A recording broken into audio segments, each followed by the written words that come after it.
Welcome, everybody. I am Chris Wilson. This is Hot Sauce Eric Ross. Yes. Am I looking at you or the camera? Good to What are we see doing you. here? We're just look wherever, Okay, right? okay.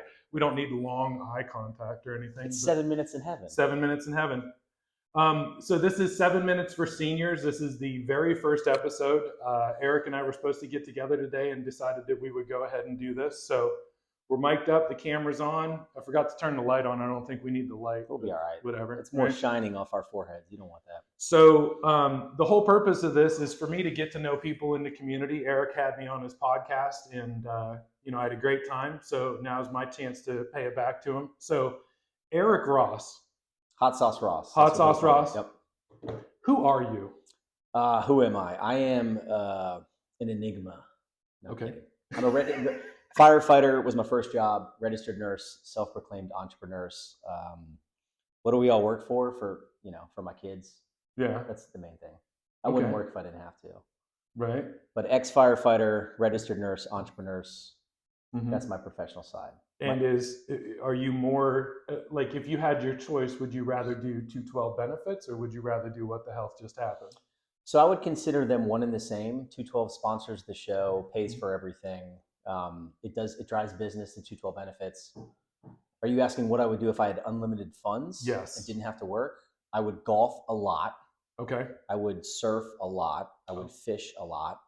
But I don't think I'll ever stop doing What the Health Just Happened unless it's no longer fun. That's one of the main rules. It's very enjoyable. Yeah. It's enjoyable to watch. If you don't watch it, he's on LinkedIn, Instagram, Facebook. It's like we're on Instagram and Facebook, but I'm not very active on either one. Oh, okay. We got to pay someone to do that.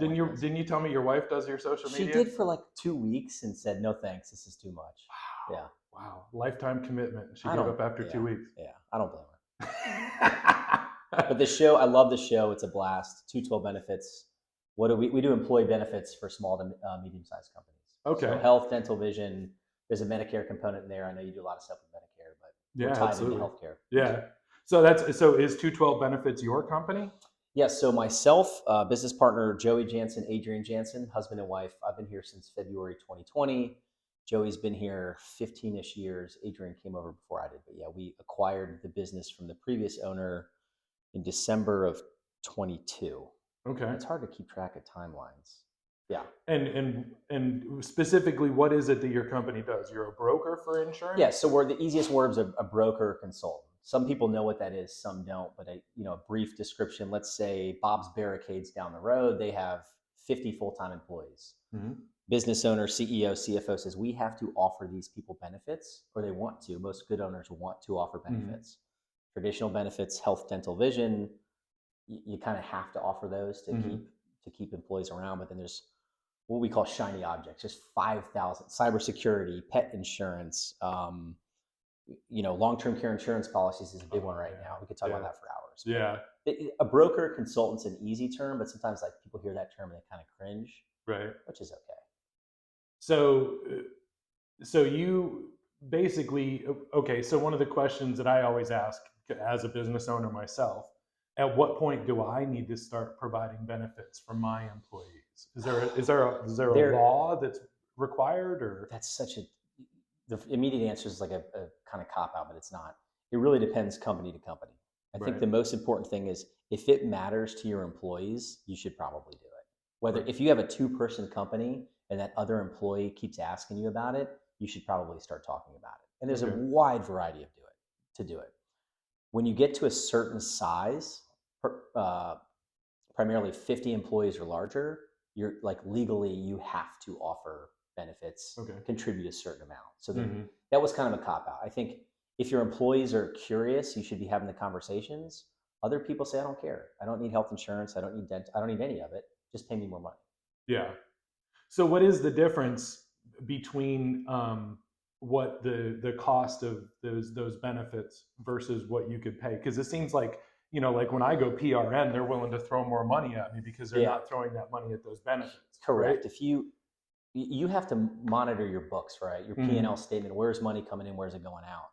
It's a big conversation. If somebody shops on their own, they go to the open market, they make a choice or a selection, you can find plans probably down to $200 a month, which is a lot of money. Yeah. If you go through a company, and benefits, like again, sometimes the benefits are better, more robust. Robust. What a weird word. Robust. Yeah. It costs more money, but your employer is contributing towards that cost. Right. Does that make sense? Yeah. Is there like a metric for what it costs the employer? Because obviously, if they're offering benefits, there's a. This is longer than a 7-minute conversation. The metric, Bob's Barricades, let's use that. They send us an employee census. We submit that to multiple carriers, multiple products, and then they do what's underwriting. It's based off of age, gender, past medical history. Like there's so many contributing things, which again is broken and backwards. The sicker you are, the higher your cost. Right. And that's the weirdest thing to me is like if you're a woman of childbearing age, you have to pay more. You talk about a class action lawsuit. Right. I talk about this. I think someone should sue large insurance carriers because they're charging higher rates because you're a woman of childbearing age. Right. I'm gonna get in trouble for saying some of this. You are? No. I'm kidding. Okay. I was gonna say I don't. Yeah. The door locks, so nobody can get in. delete. No. Yeah. I mean, these are the conversations we have: is being as honest and transparent about the good, the bad, the ups, the downs, the lefts, the rights, and everything. Yeah. It's just really, because I always figure that somebody smarter than me who's really good with numbers has figured out how somebody stays ahead in this game, right? So if the insurance knows how much it costs to pay this employee PRN versus if they had benefits, the insurance company is coming out on top in that equation in the long run too. These are not 7-minute questions, but yes, there is someone smart that's crunching those numbers to determine whether or not does it make sense to hire a PRN or a full-time and have that other overhead and cost and burden that comes with it. Absolutely. Yeah. All right. So I totally didn't intend on this being such a deep conversation. You just want to keep going? I'm with the insurance man, so we're going to talk about insurance stuff, right? Okay. Yeah.